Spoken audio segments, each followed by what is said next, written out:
મહેરબાની કરી આપ સૌ અવકાશ યાત્રામાં આપ સૌ સાથે જોડાય. આપ સૌનો લાગણીપૂર્વકનો માતાજીઓ, આપ સૌ ભાઈઓ, આપ સૌ ગ્રામજનો ઉપસ્થિત રહી માનનીય મુખ્યમંત્રી શ્રી આપણા લોકલાડીલા મુખ્યમંત્રી શ્રી મોદી સાહેબનું સ્વાગત કરવા બદલ મોદી સાહેબ ખાતરી આપે છે. આજે ઢસાએ બરાબરનો રંગ રાખ્યો છે.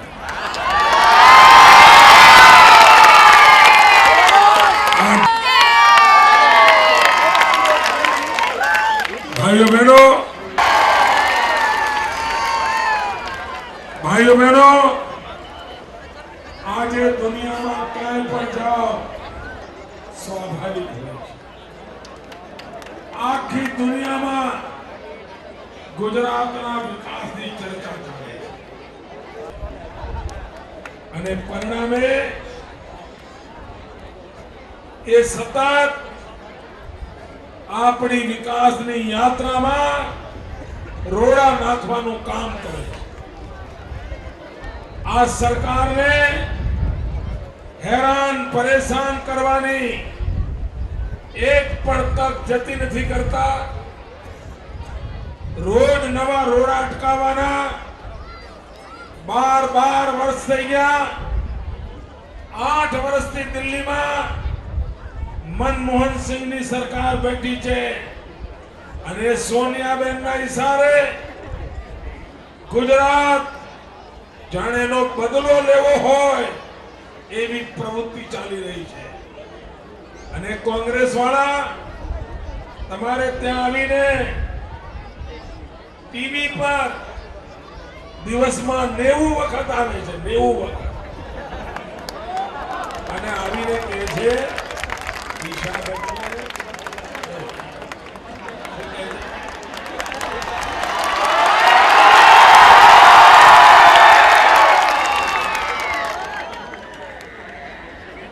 કોંગ્રેસના લોકો, તમે જો સરદાર પટેલની દિશા પકડી હોત તો આ દેશની આવી દુર્દશા ના થાત.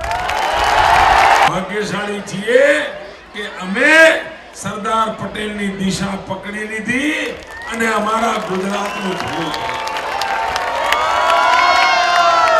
કોઈ ને કોઈ વિકાસનું કામ ચાલતું દેખાતું હશે. ક્યાંક નાળું બનતું હશે, ક્યાંક રોડ બનતો હશે, ક્યાંક શાળાનો ઓરડો બનતો હશે, ક્યાંક હોસ્પિટલ બનતી હશે, ક્યાંક પાઇપો પડ્યા હશે, ક્યાંક બસ સ્ટેશન બનતું હશે. કોઈ પણ દિશામાં, આ મારા શબ્દો નોંધી રાખો ભાઈઓ, કોઈ પણ દિશામાં જાઓ 25 કિલોમીટર જશો તમને ક્યાંય ક્યાંય વિકાસનું કામ દેખાશે. અને એટલે આ ગામડામાં બધા ગઈડિયાઓ વાતો કરવા બેઠા હોય ને, ચા પાણી કરતા હોય, હોકા પાણી કરતા હોય, આ બધા બાપાઓ બેઠા હોય તો વાત કરે છે કે જે આ મારો વાલો મોદી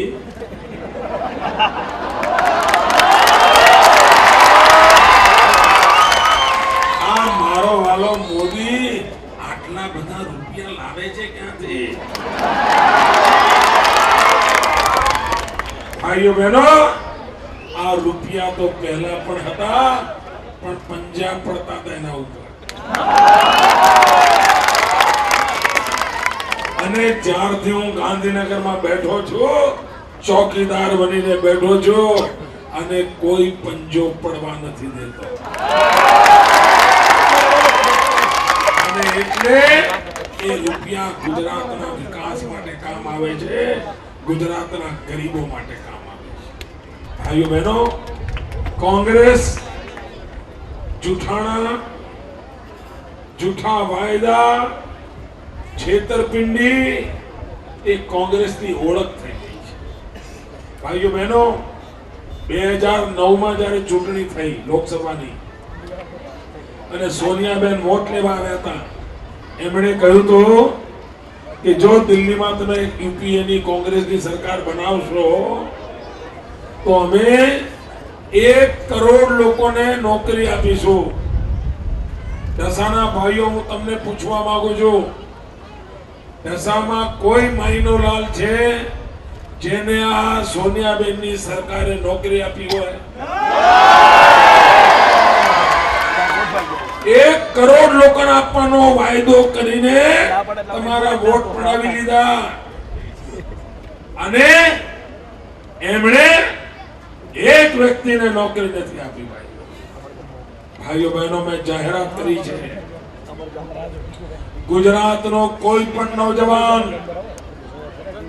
કોઈ પણ યુવતી એને જો રોજગાર કરવો હશે, એને ટ્રક લાવવો હોય, ટેમ્પો લાવવો હોય, રિક્ષા લાવવી હોય, હોટેલ બનાવવી હોય, ગેસ્ટ હાઉસ બનાવવું હોય, ખેતર ખરીદવું હોય, કોઈ પણ કામ, કોઈ બી ઉદ્યોગ ધંધો કરવો હોય, અને એ જો જવાનીઓ બેંકમાં લોન લેવા જાય અને બેંક એમ કે ભાઈ તમને લોન તો મળે પણ તમારે ગેરેન્ટર લાવવો પડે, કોક સાક્ષી જોઈએ, જો તમારા પૈસા ડૂબ્યા તો અમે એની ગળચી પકડીએ, આવો કોઈ ગેરેન્ટર લાવો. બેંકમાંથી લોન લેવા જાઓ ને તો ગેરેન્ટર જોઈતો હોય છે. ભાઈઓ બહેનો, મેં હિંમતથી નિર્ણય કર્યો છે કે ગુજરાતનો કોઈ પણ યુવાન, ગુજરાતની કોઈ પણ યુવતી ધંધો રોજગાર કરવા માટે બેંકમાં લોન લેવા જશે અને બેંક જો ગેરેન્ટર માંગશે તો મારી સરકાર એની ગેરેન્ટર બનશે.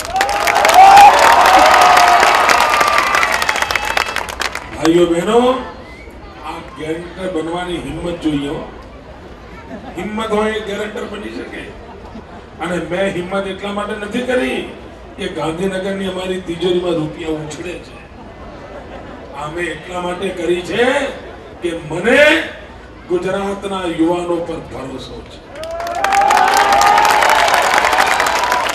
એ બેંકમાંથી લોન લેશે તો પાઈ ચૂકતે કરશે એવો મને પૂરો ભરોસો છે અને એટલા માટે મેં ગેરેન્ટર બનવાની જાહેરાત કરી. ભાઈઓ બહેનો, આપે સ્વાગત કર્યું, સન્માન કર્યું, આપનો ખૂબ ખૂબ આભાર. આપને એક માહિતી આપી દો, સુખદ સમાચાર આપી દો. આજે મેં બોટાદમાં જાહેરાત કરી છે કે એક નવો જિલ્લો બનાવવામાં આવશે, જેમાં બોટાદ, ગઢડા, રાણપુર અને એક પછી એક બધું ઊંચ કરવાનો છે. તો ભાઈઓ બહેનો, મેં મુખ્ય સચિવની એક કમિટી બનાવી છે. એમાં નવો જિલ્લો, નવો તાલુકો, આ બધા જ મુદ્દાઓને 26મી જાન્યુઆરીએ એ કાર્યરત થઈ જશે. એ આપને વિશ્વાસ આપું છું. ભારત માતા કી જય. ભારત માતા કી જય. અહીંયા આગળ માનનીય મુખ્યમંત્રીએ જાહેરાત કરી.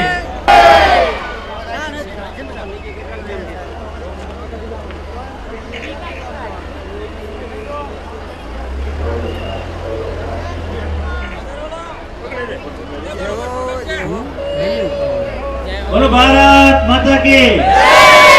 ભારત માતા કી જય. વંદે વંદે વંદે.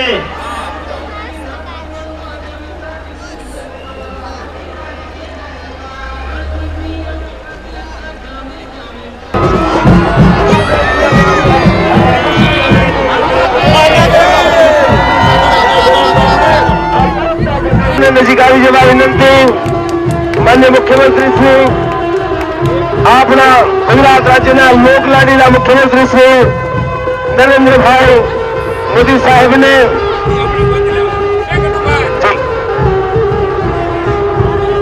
રથની આગળ આવી જાઓ ભાઈ, રથની આગળ આવી જાઓ.